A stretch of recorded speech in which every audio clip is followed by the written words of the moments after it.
Il est né sur les bords du fleuve Mississippi. Tom Sawyer, c'est pour nous tous un ami. Il est toujours prêt pour tenter l'aventure avec ses bons copains. Il n'a peur de rien, c'est un Américain. Il aime l'école, surtout quand elle est loin. Tom Sawyer, c'est l'Amérique, le symbole de la liberté. Il est né sur les bords du fleuve Mississippi. Tom Sawyer, c'est pour nous tous un ami. Tom Sawyer, c'est l'Amérique pour tous ceux qui aiment la vérité. Il connaît les merveilles qui sont dans la forêt, les chemins, les rivières et les sentiers.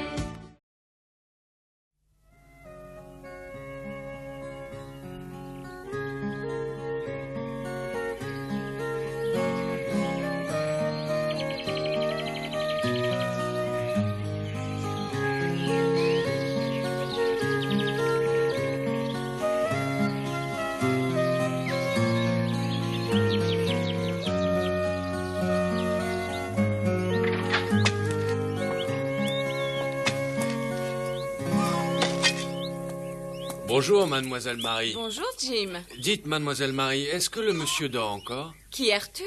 Le monsieur qui est arrivé hier soir à bord de cette espèce de monstre volant. Ah oui, je suppose qu'il se repose encore. Il était très fatigué hier soir. Il a dû s'endormir dès qu'il s'est couché. Dis donc, cueille-moi des tomates, s'il te plaît. Tout de suite.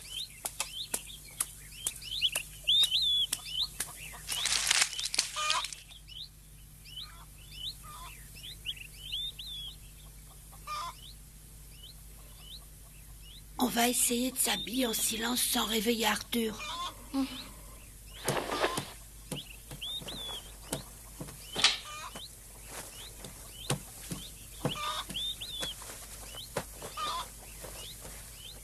Arthur O'Connor était arrivé à Saint-Pétersbourg en ballon. Une machine encore pratiquement inconnue à cette époque. On l'avait recueilli à la maison.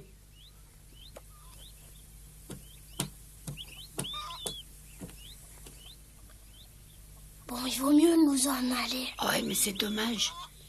J'ai des questions très importantes à lui poser. Il s'est couché de très bonne heure hier.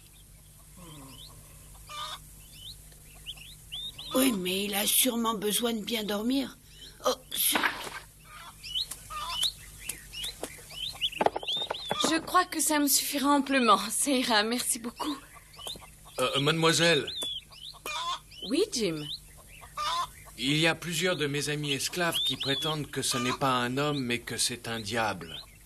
Mais Arthur n'est pas un diable. Oh, franchement, je ne le crois pas non plus. Jim, voyons, Arthur est quelqu'un de normal, je peux te l'affirmer. Bah, c'est vous qui le dites, mais ce monsieur est tombé du ciel. Non, attention, Jim, il n'est pas tombé comme tu le dis, mais il s'est posé dans notre pays à bord de son ballon. Non, attendez. C'est que plusieurs de mes amis racontent avoir vu comme une paire d'ailes dans son dos. Mais ça n'a pas de sens, c'est complètement ridicule ce que tu Mais dis. c'est... Bon, ça suffit, Tom à moi maintenant, allez. oh, mais tais-toi, tu vas réveiller Arthur. Laisse-moi tranquille. Arrête, Tom, allez, donne ça. Laisse-moi tranquille. C'est à mon tour maintenant. Oh, mais attends encore une seconde. Non, c'est à Laisse-moi. moi, donne, Oh, donne. d'accord, tiens. J'y vois plus rien. Ouais, bah mets-la dans le bon sens. Oh, c'est mieux comme ça. Bonjour. Oh. Il est déjà tard? Non, oh bravo, tu peux être fier. Bonjour Arthur. Vous avez bien dormi? Il est bon ce lit, hein? Très bon, oui. Ah, j'ai dormi comme une masse. Ah bah tant mieux. Ah, ne t'inquiète pas, je ne compte pas te priver d'un si bon lit. Je vais m'arranger pour aller dormir autre part. Oh, mais c'est pas la peine, vous pouvez très bien rester dormir, même dans mon lit. Non, non, mais ça me gêne. Et puis ça fera de la peine à Marie si vous ne restez pas dormir chez nous. Et nous, on aimerait bien vous poser encore tout plein de questions à propos des ballons. Vous pouvez bien nous faire ce plaisir tout de même. Oh oui, et puis c'est pas souvent qu'on peut avoir un invité qui nous parle d'un domaine passionnant comme celui-là. Ah oui, moi aussi, j'aimais bien que des invités dorment à la maison quand j'avais le même âge que vous. Ah, ça nous ferait très plaisir, Arthur. Vous pouvez rester à la maison tant que vous voulez. Oh oui, restez des jours, des semaines. Ou des années même.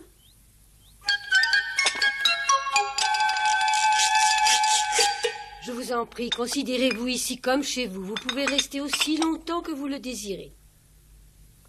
C'est vraiment aimable à vous. Et puisque vous insistez, j'accepte de rester encore un peu.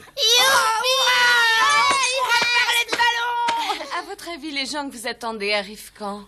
Je pense que, normalement, ils devraient pouvoir être ici demain soir en se pressant un peu. Oh non, pas déjà demain. Ou peut-être après-demain matin. Il leur faut quand même du temps pour venir de Chicago, ce n'est pas tout près d'ici. Dans ce cas, il vous faudra encore me supporter 2 jours complets. Ce sera des militaires qui viendront prendre le ballon? Oui, je pense. Et ils le mettront sur un chariot pour l'emmener? Oui, un chariot spécial. Oh, mais alors Arthur, pendant ce temps, on pourrait réparer le ballon, et en se dépêchant, peut-être qu'on pourrait monter dedans.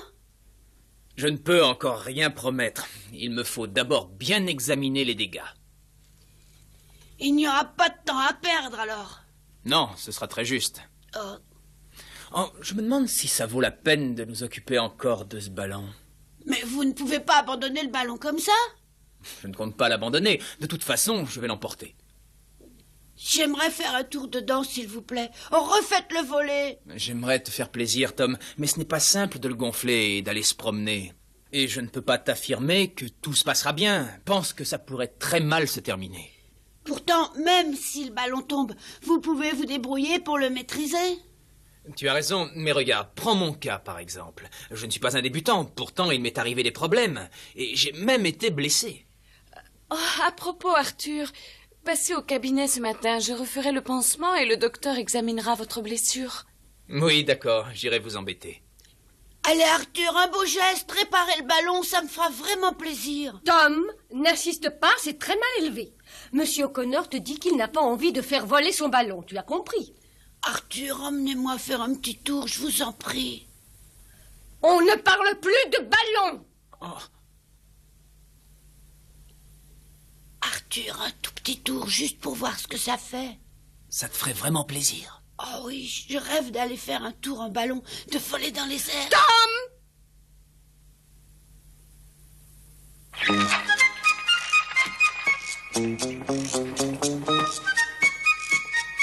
Vous croyez pouvoir réussir à regonfler votre ballon et à le faire voler à nouveau?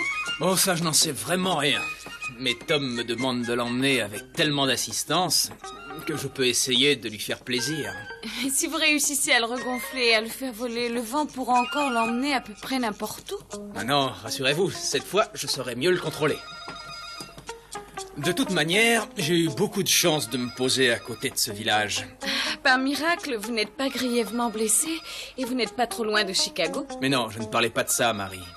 Mais alors de quoi est-ce que vous parliez? Si le ballon s'était posé ailleurs qu'à Saint-Pétersbourg, je n'aurais pas pu vous connaître. Vous passez voir le docteur Mitchell pour vous faire changer votre pansement, Arthur? Non, j'irai tout à l'heure. Pourquoi? D'abord, je préfère passer examiner le ballon pour savoir si on peut le réparer ou pas. Oh, si je comprends bien, vous acceptez de réparer le ballon, c'est chouette. Oui, mais je me demande si je pourrais terminer avant l'arrivée des militaires. Oh, mais dépêchez-vous, ne perdez pas une minute.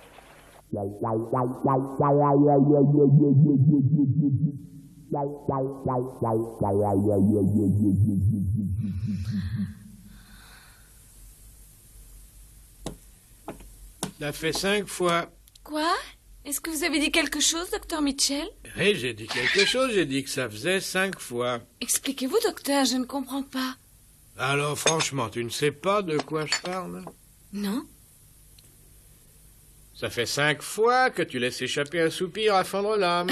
Vous en êtes sûr? Est-ce que tu laisserais entendre que je te raconte des histoires? Il y a quelque chose qui t'inquiète. Est-ce que tu aurais des contrariétés? Mais non, qu'est-ce que vous allez chercher là?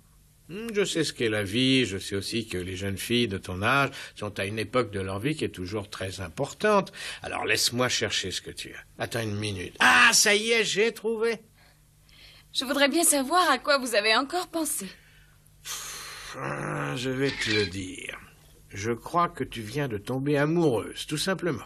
Amoureuse de ce beau jeune homme qui nous vient du ciel. On m'a raconté qu'il avait dîné chez toi hier soir. Docteur, ne plaisantez pas, ne vous moquez pas de moi, ce n'est vraiment pas gentil. Ce jeune homme est charmant, mais je le connais à peine. Ah, oui, tu le connais peut-être à peine, mais ça n'est pas ça qui t'empêche d'être tombée amoureuse de lui. Malheureusement, je crois qu'il lui faudra retourner bientôt à Chicago.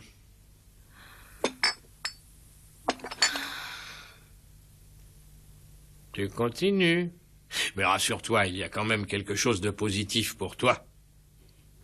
Et quoi? C'est que dès qu'il en aura le temps, ce cher Arthur viendra nous voir pour se faire soigner.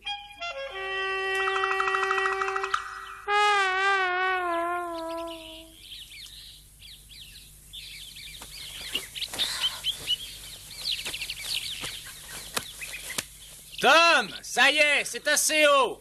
Huck, ça ira. C'est la bonne hauteur. Vous pouvez lentement redescendre maintenant. Descendez en même temps si possible.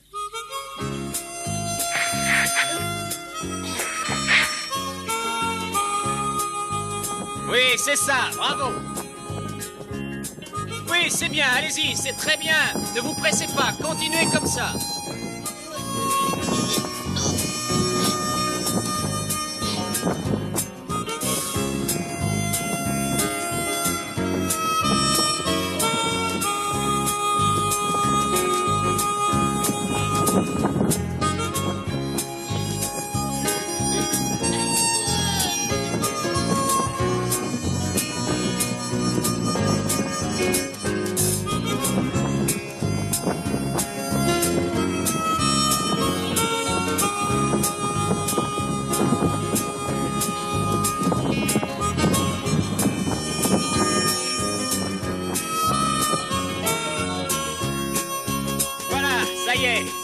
C'est parfait comme ça, c'est parfait.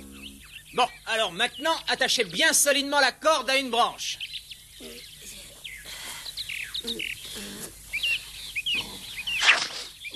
C'est excellent, on ne pouvait pas faire mieux. Maintenant, j'espère que vous êtes prêts à travailler.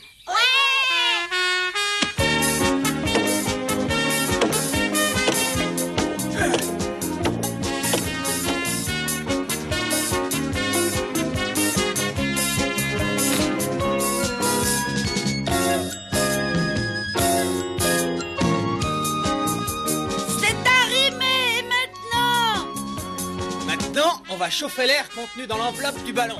Allez tous me chercher vite tout le petit bois que vous trouverez.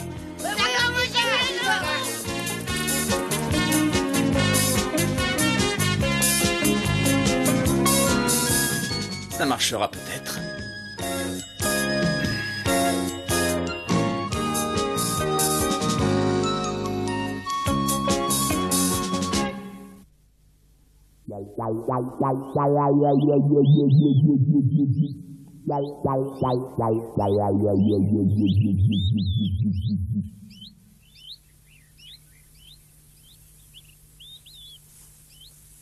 Mais tu progresses tous les jours, bravo Marie. Vous trouvez?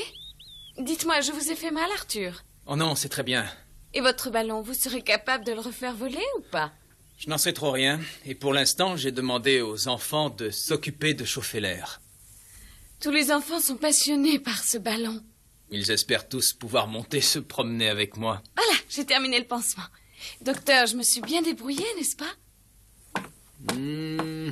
Mais oui, c'est très bien. Il ne me reste qu'à vous remercier de votre gentillesse. Je ne partirai pas avant demain soir, à mon avis. Alors repassez me voir demain dans la journée. Je regarderai si la blessure n'est pas infectée. Bien. À demain. N'oubliez pas, surtout. Mais non, docteur, je n'oublierai pas. Je reviendrai sans faute demain vous montrer ma blessure. Parfait. Au revoir. Tu sais, à ta place, moi, Marie, j'irai voir aussi le ballon, puisque je n'ai aucun rendez-vous. Mais docteur... Ne perds pas de temps, vas-y, dépêche-toi, Arthur vient de s'en aller, rejoins-le.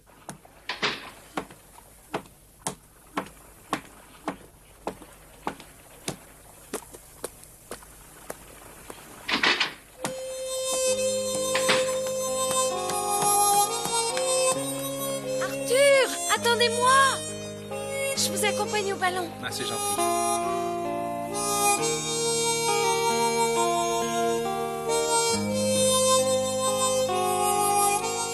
Vous n'avez pas la moindre raison d'avoir peur si vous montez avec moi. Oh, mais il ne s'agit pas d'une question de personne.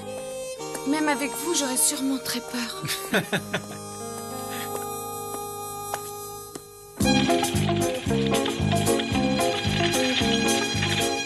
S'il te plaît, il me faudrait encore un peu de bois. Oui, d'accord.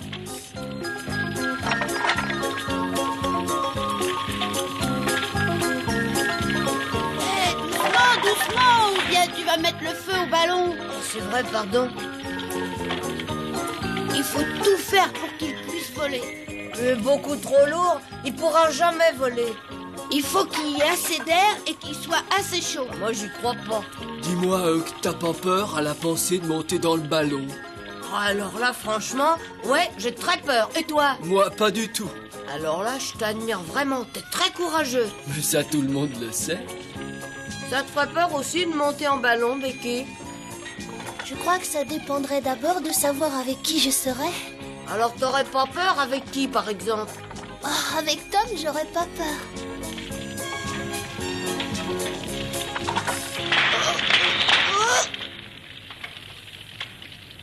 Dis donc, Tom, on peut monter à combien là-dedans? Oh, Arthur n'en a pas parlé, mais à mon avis, on doit pouvoir y monter à 3. Alors le ballon peut emporter 3 personnes? Sûrement. Si seulement ça pouvait réussir.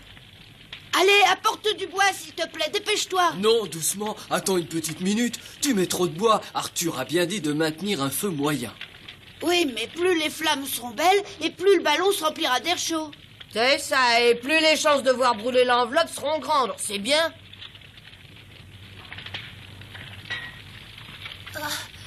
Vous pouvez demander à Arthur, le voilà. Oui, et on dirait bien que c'est Marie avec lui. Au moins, vous ne pourrez pas vous plaindre du manque de main-d'œuvre. Il se battrait pour m'aider. Il m'aura apporté suffisamment de bois en quelques minutes seulement.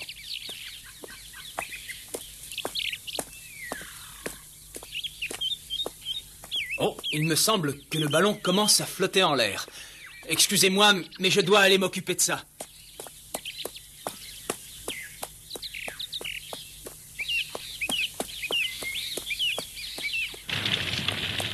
Alors, Tom, on dirait que tout se passe très bien. Oui, très bien. Le feu est bien régulier? Oh oui, rassurez-vous. Vous croyez que le ballon sera en état de voler? L'air chaud ne s'échappe apparemment pas de l'enveloppe. Elle est bien étanche. Oui, jusqu'à maintenant, tout laisse penser qu'il pourra voler. Oh, chouette alors. Mais quand vous croyez pouvoir essayer, Arthur? Oh, attends une seconde. Si tout continue à se passer aussi bien, s'il n'y a pas d'ennui imprévu, tout sera prêt demain, dans la matinée. On pourra monter en ballon demain, alors. Oh, ne criez pas comme ça et apportez encore du bois. Moi, je m'occuperai de bien vérifier minutieusement chaque corde du ballon de manière à ce que tout soit prêt pour demain matin. On y va. Hé, Marie, tu as entendu? Je pourrais faire un tour en ballon demain. Oh, mais ça m'étonnerait beaucoup que maman te permette de monter dans ce ballon, tu sais, Tom. Mais pourquoi? Si tu penses qu'elle voudra pas, eh ben je lui en parlerai pas. Je t'en empêcherai, moi aussi. Toi? Et pourquoi? Parce que tu pourrais te tuer. Arthur, il montera dans le ballon. Pourtant, à lui, tu lui dis pas qu'il pourrait se tuer. T'inquiète pas, il n'y a aucune raison. Et de toute façon, le ballon ne tomberait pas assez vite. Pour ça, je l'ai regardé sous toutes ses coutures. C'est pas dangereux. Je devrais peut-être demander à Arthur de ne pas voler. Oh non, Marie, fais pas ça. Ça, je ne te le pardonnerai jamais. Fais pas ça. Oh, Tom, je ne sais pas encore.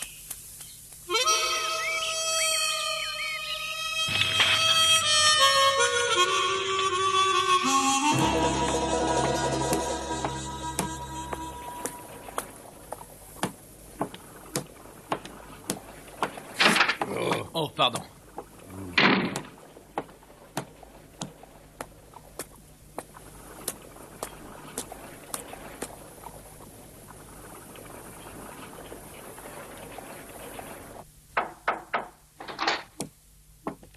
Entrez, monsieur O'Connor. Merci d'être venu me voir comme je vous l'ai demandé. Asseyez-vous. Oh, oui, merci.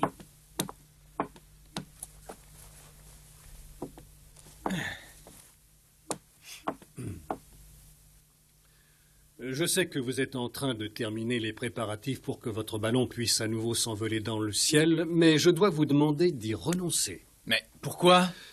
Soyez gentil, monsieur O'Connor, c'est un danger, votre projet. Et attendez bien tranquillement que les soldats viennent chercher votre ballon.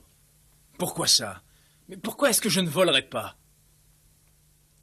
Je me dois de vous dire la vérité, monsieur O'Connor, même si elle peut vous paraître surprenante. Beaucoup de gens de Saint-Pétersbourg et des environs vous prennent pour un démon. Mais c'est grotesque! Mais oui, je suis bien entendu d'accord avec vous. Mais nous ne devons pas perdre de vue que ces gens sont assez frustes. Moi-même, je n'avais encore jamais vu de ballon, je dois bien vous l'avouer, vous savez. Oui, je le comprends très bien, mais m'accuser d'être un démon, ça n'a pas de sens. Ah, je n'en sais rien. Si vous étiez réellement un démon, vous feriez tout votre possible pour nous le dissimuler.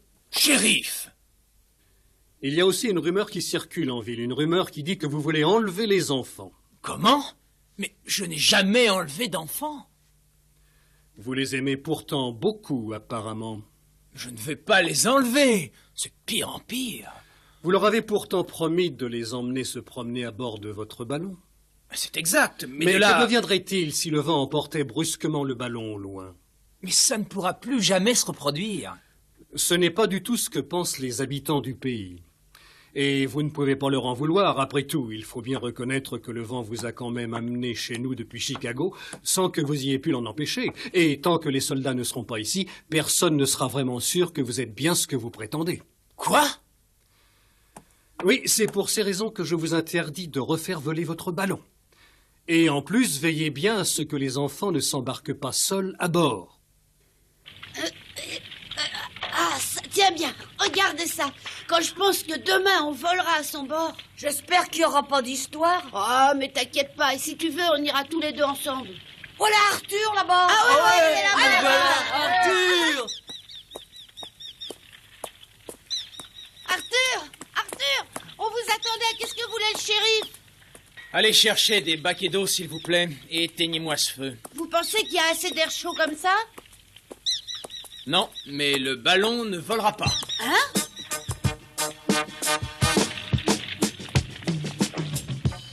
Le shérif l'a interdit. Ne discutez pas, il faut lui obéir. Alors, éteignez-moi ce feu en vitesse. Oh, c'est pas humain.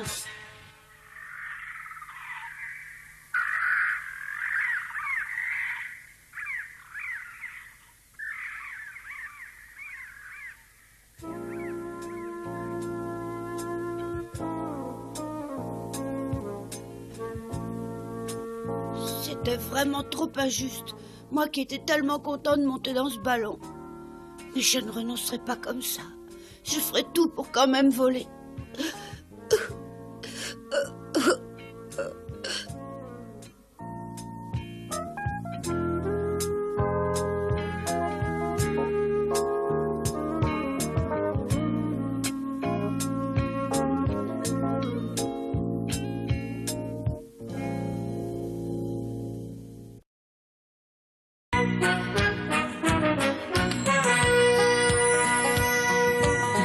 Comme trois pommes, Tom Sawyer est un joyeux garçon qui n'aime pas l'école et préfère pêcher les poissons. Il a fière allure, les pieds nus, il marche dans la vie, rêvant d'aventure sur les bords du Mississippi. Ses copains, c'est Huckleberry, Joe et Jim et le monde, la maison, c'est Sid et Mary et tante Polly qui gronde. C'est un cœur à prendre, Amy et Becky le savent bien. Un dur au cœur tendre, Huck, Mary et Becky Thatcher. Tante Polly et Joe Harper, c'est le petit monde de Tom Sawyer.